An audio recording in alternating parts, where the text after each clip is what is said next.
Yeah, we're being attacked by troopers. Yeah, I'm not gonna fight all these guys. There's like 3 battles. You get a little bit of XP. Let's, you know, we're recording. Let's speed things up. Let's go straight ahead. Maximum go. Rapido. Fast forward. Also, I gotta change the battle speed. Shit, I'm gonna forget to do that. Bad memory. Bad memory. Bad memory these days. Whew, man. What was I talking about? Alright, so I think this is where we're gonna learn the story. Yeah, okay. And then there's a save point coming up, hopefully. But there's our main crew. Barret, Briggs, but I'm not sure which one is Briggs. Jesse, I guess the one's in the back. Who cares? They're all gonna die. I mean, spoilers. Yeah, they're all dead. All these pixels. Except Barret. I don't know if he dies. Barret might die. He might not. I don't know. So I'm gonna be pretty shocked if Barret dies too. I hope Barret doesn't die. He's one of my favorite characters. He's like Mr. T. He's just awesome. I think he is supposed to be Mr. T, because Mr. T was pretty popular back in the 90s, you know? He wasn't an old grandpa yet. 1997 this game came out? Yeah, he's probably modeled off Mr. T and Clubba Lang from Rocky. Alright, so there's Cloud jumping in from the door. I don't even know how that happened. I think he would have got whacked in the head by a steel girder or something riding on the train. This is in Resident Evil 0. They're not outside in the woods. There's metal stuff and tunnels down here. Man, I think if you play Resident Evil 0 and you hang out on the train for too long, like if you're dilly-dallying on top of the train, you know, in the beginning of the game, in Resident Evil 0, I think after like 2 minutes, a tree branch should just smack you in the face and then you die instantly. That'd be such a great way to end the game. Like, oh shit, I didn't see that coming. That'd scare you. Ooh, man. That'd scare me. They should have done that for the remake. Remastered, whatever. Which I didn't buy, because, Resident Evil 0 was a very slow Resident Evil game. I played it once, I don't need to play it again, you know. Remake was also very slow. I think Remake, RE1 in the mansion is a little bit slower than Resident Evil 0. Resident Evil 0 is even more action-packed, but the story is kind of depressing and long, so I like 3 and 2. Even 2 is kind of boring to me nowadays. I'm not even talking about Final Fantasy anymore. I'm just ski-bopping all over my thoughts. But Resident Evil, you know, 2 is kind of boring to me nowadays. I like 3. 3. You know, that's the one I really care about. 3. Wish they made another game like 3. God damn. Alright, so gotta talk to one of these fools. I think it's this one. Yeah. Wedge. So the story of the game, basically, save the planet, don't give a hoot, don't pollute. You know, we're environmentalists. It's true, I mean, that's the story here.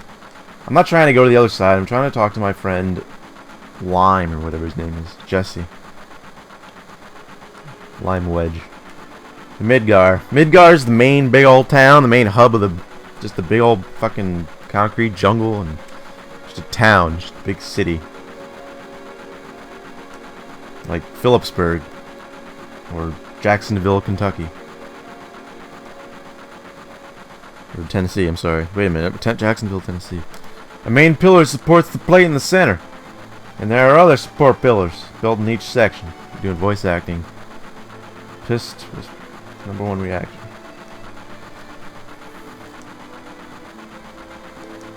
This is pretty cool for 1997. You have to remember when that came out. It's pretty much the same time as Super Mario 64.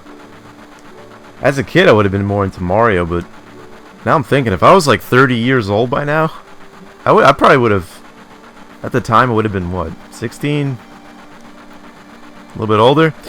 I would have rather had a PS1 back in the day. You have your Resident Evils, your Metal Gears, your Final Fantasies, your JRPGs all over the place.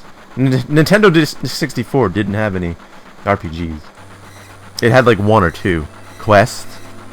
I couldn't find any. So N64 kind of sucks nowadays, to me anyway. You got Diddy Kong's Racing and all that, but Banjo-Kazooie, but I don't know. I'm more into for RPGs. You know, didn't have anything. You had Resident Evil 2.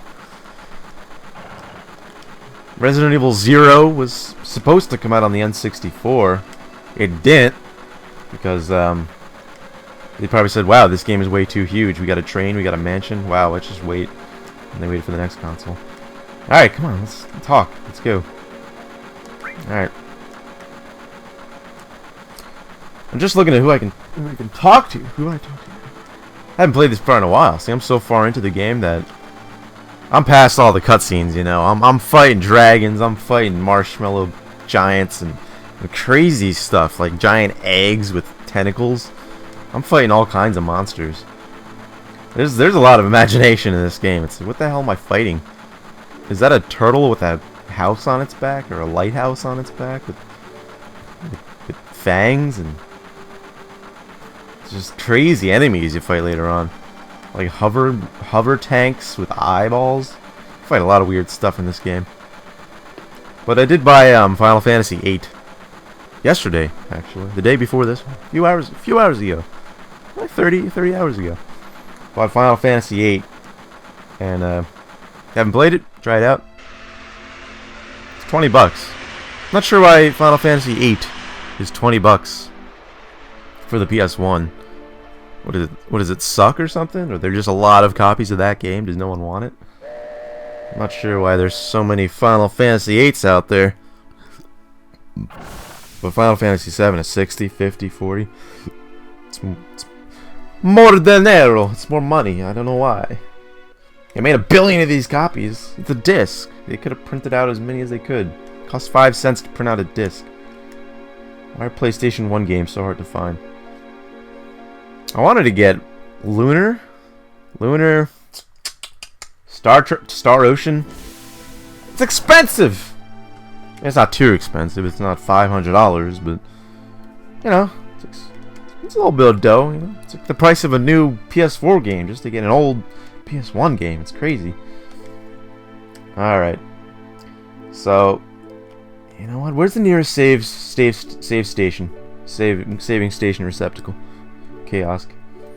That's all I want to do right now. I think there's one with minimal cutscenes, you know.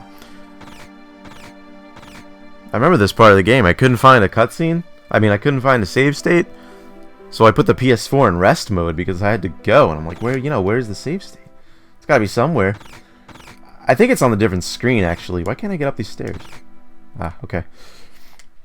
But did you hear? There's a news update. Ah, no, I heard nothing about that. Yeah, I was coming from the opposite direction. Oh, man.